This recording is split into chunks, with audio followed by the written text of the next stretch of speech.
Hi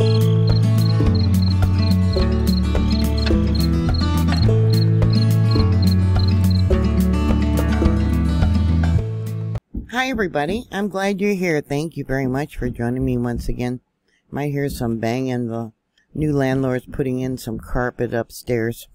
Late last night, while many of us were sleeping, there was another earthquake, this time in El Salvador, or near El Salvador, close to the Middle American Trench. Now, Dr. Judith Hubbard says this was an interplate earthquake. But when I looked over at Geoscope, it was obvious that it was the movement of the North American plate sliding towards the Pacific plate. You can see here how it moved going south, dropping down, and then slightly going towards the east. Been quite a few earthquakes like this lately, where we got the North American plate moving quite a bit. Yeah, remember there was one along the Aleutian Islands, and then, yeah, you can see them all posted over here. There was also a 6.3 near Mexico, and then we have all this that recently occurred. Let's see, 5.6. Yeah, the Mid-American or Middle American Trench. Yeah, is it a sign where the North American plate is moving so much?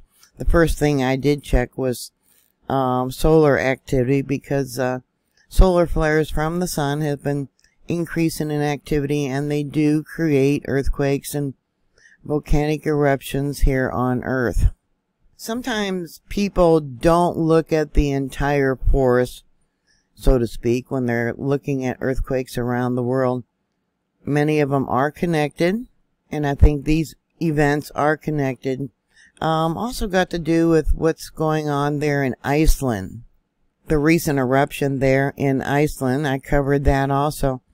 With the magma coming up, they got that huge plume of magma that comes up from the mantle of the earth.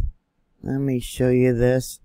Yeah, it's actually creating pressure, pushing on the North American plate. It's dividing up, yeah, Iceland.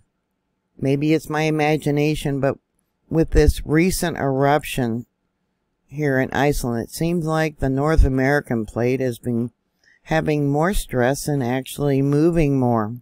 I did check for tsunami warnings. There's no tsunami warnings, you can see here. And then I checked the recent solar activity.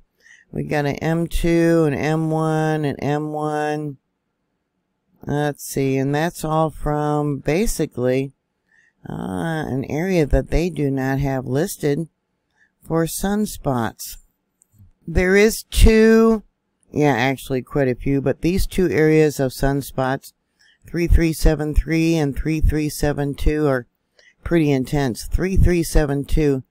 Yeah, that's probably the largest, and then we got several coming around the west side of the solar disk, 3379 and 3377. These two right here, the 3372 and 3373, have been sending out the C-class solar flares. Yesterday there was a M57, and then on the 17th, there was a M5.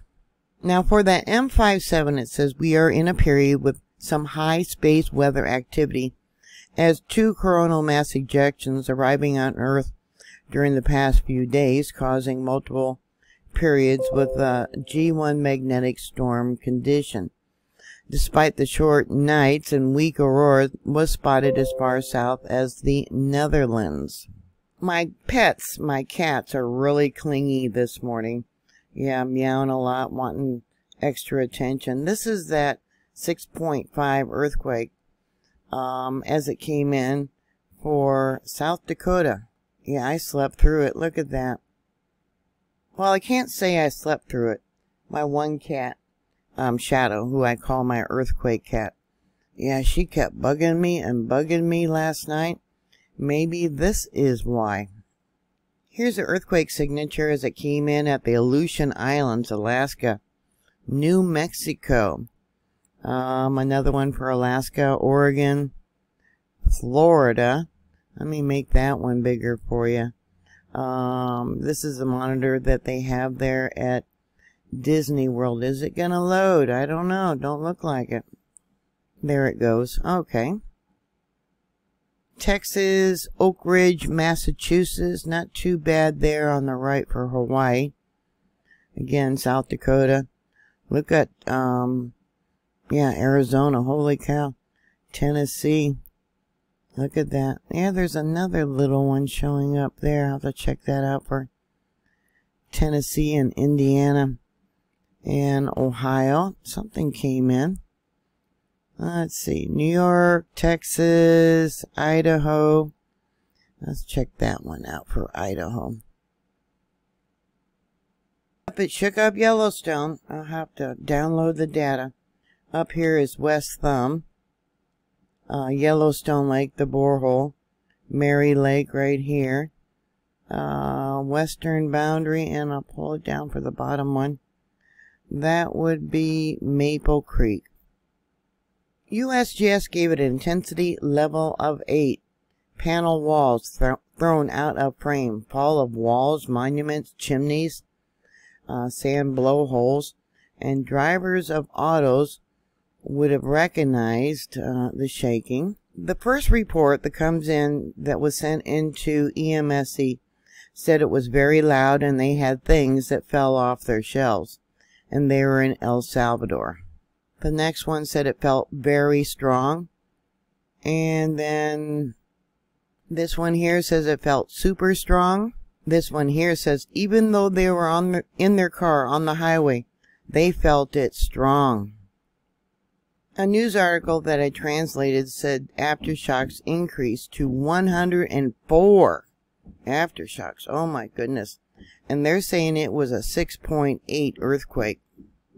At the time of this news release, they said 28 were felt by the population, many by residents of the eastern part of the country, with magnitude ranging between 3.5 and 5.4. 2 mild landslides were reported, and a rock slide and a collapsed wall. 2 people were rescued who were trapped in elevators, but were not injured. You might hear pounding upstairs. Landlord putting in some new carpet for the apartment upstairs. Now, this earthquake occurred at 6:22 p.m. local time. Most of the earthquakes that occur in El Salvador usually have their origin in the waters of the Pacific Ocean at a much greater depth. Well, that's usually because of subduction, but this is not from the Pacific plate subducting underneath the North American plate. This is the North American plate. The last time El Salvador was devastated was in 2001 when 2 earthquakes measured a 7.7 and a 6.6.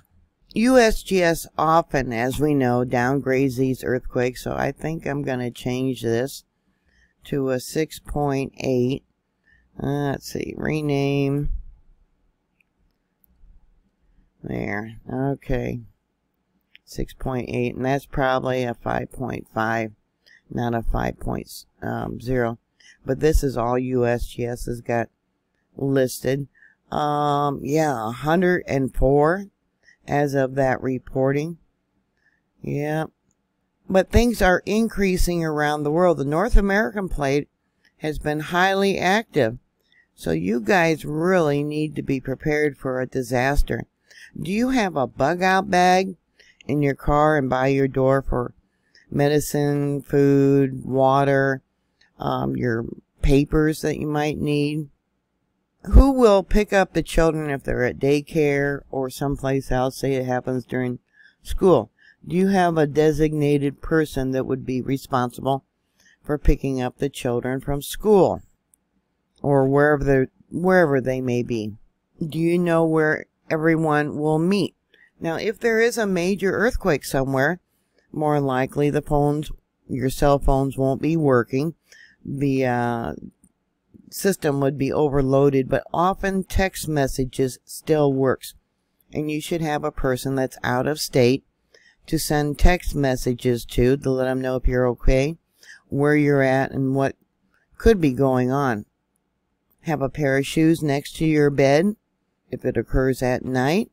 Have bookcases, large objects, refrigerators, hot water heaters bolted to the wall. Don't have them by your bed or your couch where you may be sitting. Definitely don't have large objects above your couches or chairs or even your bed. So thank you very much for watching. Thank you for subscribing. Please like, share, and subscribe. Make sure you're still subscribed. And I'll talk to you later. God bless you. Bye.